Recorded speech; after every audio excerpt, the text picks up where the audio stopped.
Welcome back students. So this is the fourth module of mathematical tools.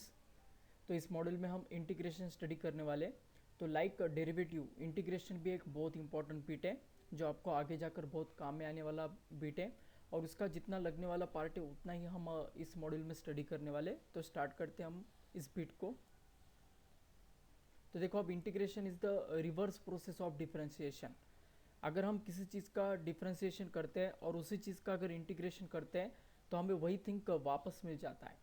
तो integration और derivative एक दूसरे के अपोजिट प्रोसेस है। ओके, जैसे आपको पता होगा किसी चीज़ का हम स्क्वायर करते हैं और उसका स्क्वायर रूट करते हैं तो हमें वापस वही चीज़ मिल जाता है। तो लाइक दैट, अगर हम किसी चीज़ का डेरिवेटिव निकालते हैं और उसी चीज़ का अगर इंटीग्रेशन करते हैं तो वापस से हमें वही फंक्शन मिल जाता है। Okay, so it is the process of finding a function कुछ डेरिवेटिव इज गिवन। ओके, तो if D by D x of F of x, मतलब ये डेरिवेटिव है एफ ऑफ एक्स का, जिसे हम एफ डैश ऑफ एक्स से भी डिनोट कर सकते हैं। तो अगर हम इंटीग्रेशन करते हैं एफ डैश ऑफ एक्स का, ओके, तो हमें वापस से ओरिजिनल फंक्शन मिल जाता है हमारा जो रहेगा एफ ऑफ एक्स। ओके, तो देखो अब सम स्टैंडर्ड इंटीग्रल्स है, कुछ इंटीग्रेशन का ये जनरल फॉर्मूला है।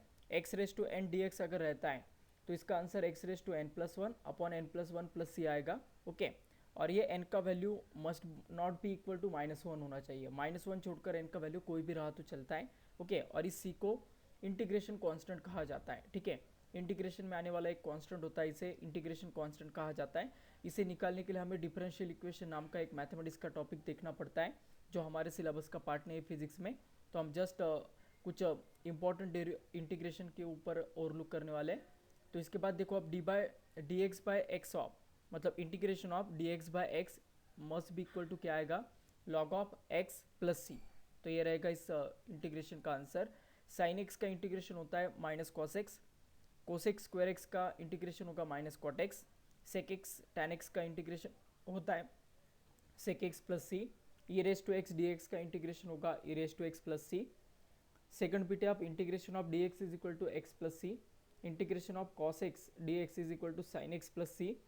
सेक स्क्वायर एक्स डी एक्स का इंटीग्रेशन आएगा tan x plus c, cosec x cot x d x का इंटीग्रेशन आएगा minus cosec x plus c.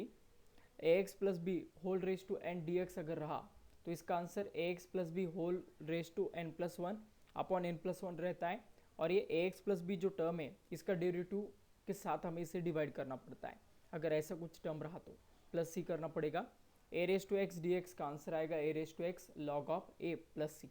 ठीक है, तो ये सभी इंटीग्रेशन अच्छे से लर्न कीजिएगा, लिख लीजिएगा, और इसके आगे जो क्वेश्चन मैं लेने वाला हूँ ये इन्हीं इंटीग्रेशन के रिजल्ट्स पर डिपेंड रहने वाले हैं।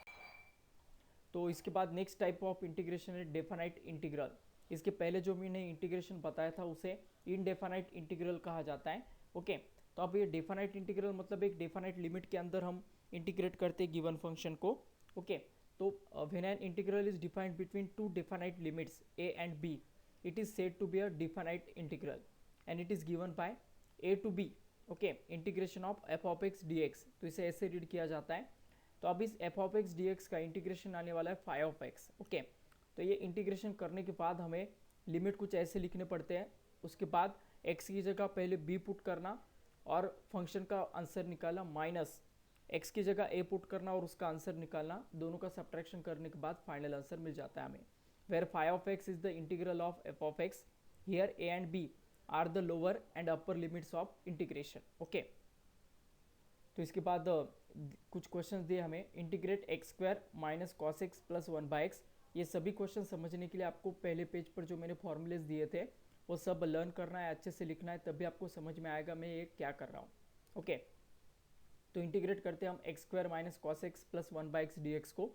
तो इंटीग्रेशन हर टर्म को डिवाइड हो जाएगा। तो पहला term integration of x square d x minus integration of cos x d x plus integration of one by x d x आ जाएगा। तो एक्स स्क्वायर का इंटीग्रेशन आएगा x cube plus x cube by three, minus cos x का integration होता है sine x. Okay, तो minus sine x आ जाएगा, प्लस वन बाई एक्स का इंटीग्रेशन होता है log of x plus c. तो ये रहेगा हमारा फाइनल आंसर। ओके, प्लस सी हमें हमेशा करना है क्योंकि ये इंटीग्रेशन कॉन्स्टेंट होता है, तो हर चीज़ का इंटीग्रेशन करने के बाद प्लस सी लिखना मत भूलिएगा।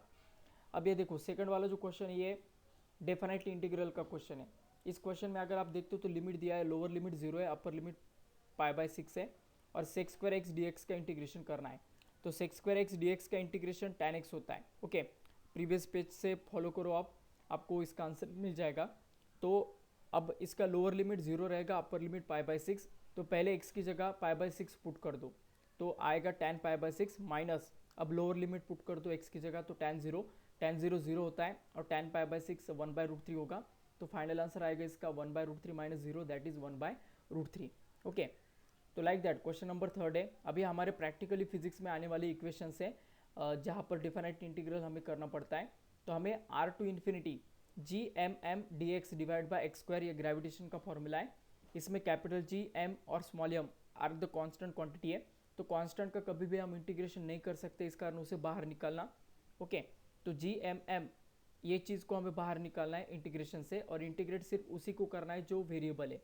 तो एक्स स्क्वायर नीचे, ये एक्स स्क्वायर ऊपर गया तो आएगा एक्स रेस टू -2, और हमारा जो इंटीग्रेशन का फॉर्मूला है x raise to n+1 upon n+1, तो इसके हिसाब से इसका आंसर निकाला एक्स रेस टू n+1 मतलब -2 + 1, that is x raise to -1 upon -1 integration from r to infinity.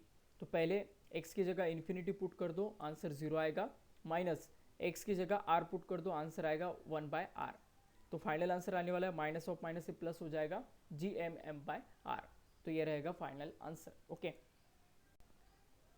इसके बाद अब फोर्थ क्वेश्चन दिया है, find the value of v1 to v2 1/v dv। Okay, तो v1 to v2 1/v dv, इसका integration करना है हमें with respect to v।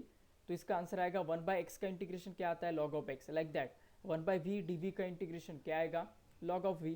Okay, और between limit v1 to v2 होगा, so log of v2 minus log of v1 होगा। log के property के हिसाब से माइनस को, दो चीज़ों का अगर हम log के टर्म में माइनस करते हैं तो वो चीज़ एक दूसरे से डिवाइड हो जाती है। तो इस वजह से इसका आंसर आएगा log of e raise to v2/v1। Okay, अब इसके बाद इवेल्युएट करना है हमें question number 5, -l/2 to +l/2 m/l x square dx। Okay, तो यहाँ पर वेरिएबल x है।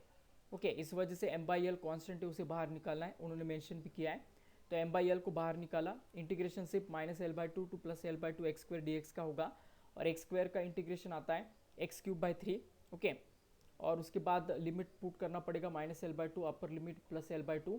तो पहले अपर लिमिट पुट करते हैं हम l/2 whole cube, minus lower limit put करते हैं -l/2 होल क्यूब। तो इसका क्यूब भी माइनस ही आएगा, माइनस माइनस प्लस हो जाएगा, आंसर आएगा l³ 8 + l³/8 that is 2l³/8। तो इसे पूरा सॉल्व करने के बाद आंसर मिलेगा हमें ml²/12। ओके, तो ये आगे हमें फिजिक्स में जरूर लगने वाले फॉर्मूलेज है, अच्छे से याद रखिएगा, इससे मैं कैसे इंटीग्रेट कर रहा हूँ। क्वेश्चन नंबर 6 देखो आप, find the integral of 1 to 5 x square dx is equal to, तो 1 to 5 x स्क्वायर dx है, तो x स्क्वायर का इंटीग्रेशन x³ आएगा 1 to 5, पहले अपर लिमिट पुट करते हैं x की जगह, तो 5³ माइनस 1³ आ जाएगा, और आंसर आने वाला है 125 minus 1/3। Okay, is equal to 124/3। तो ये रहेगा हमारा फाइनल आंसर। ओके, तो यहाँ पर हम इंटीग्रेशन भी खत्म हुआ है। अब इससे रिलेटेड कुछ टास्क क्वेश्चन आपको देखना है, तो ये टास्क के क्वेश्चन दिए हैं, ये इनडेफिनाइट इंटीग्रल पर कुछ क्वेश्चन है, और नीचे दिए गए सब डेफिनाइट इंटीग्रल्स पर क्वेश्चन है। सबके सब क्वेश्चन अच्छे से सॉल्व कीजिएगा, ये करने के बाद फिर आपको इंटीग्रेशन में कुछ भी प्रॉब्लम नहीं रहेगा। तो जितने भी मॉड्यूल्स मैंने अभी तक बताया, हर मॉड्यूल में मैंने आपको कुछ ना कुछ टास्क दिया है, हर टास्क अच्छे से कीजिएगा। और ये सब पार्ट आप फिजिक्स का जो नोटबुक बनाने वाले हो आप 11th-12th का, उसके पीछे लिखिएगा, बहुत काम में आने वाला फैक्टर है। कभी भी आपको ये लग सकता है फिजिक्स पढ़ते वक्त, इस वजह से फिजिक्स अगर हमें स्टार्ट करना है तो ये पार्ट पढ़ना बहुत ही इंपॉर्टेंट है। ओके, तो अगर अब ये वीडियोस आपको पसंद आते हैं तो ज़रूर मेरे चैनल को सब्सक्राइब कीजिएगा, physics made easy with Saurabh Kulkarni. Okay, YouTube पर ये चैनल है। उसके बाद अगर आपको इस चैप्टर पर कुछ वर्कशीट या फिर कुछ नोट्स चाहिए तो आप मेरा टेलीग्राम चैनल सब्सक्राइब कर सकते हो, फिजिक्स मेड इजी। और कुछ डाउट रहा तो आप मुझे इस कॉन्टैक्ट नंबर पर कॉन्टैक्ट कर सकते हो। Okay, so today we will stop here, in next lecture we will continue the rest part.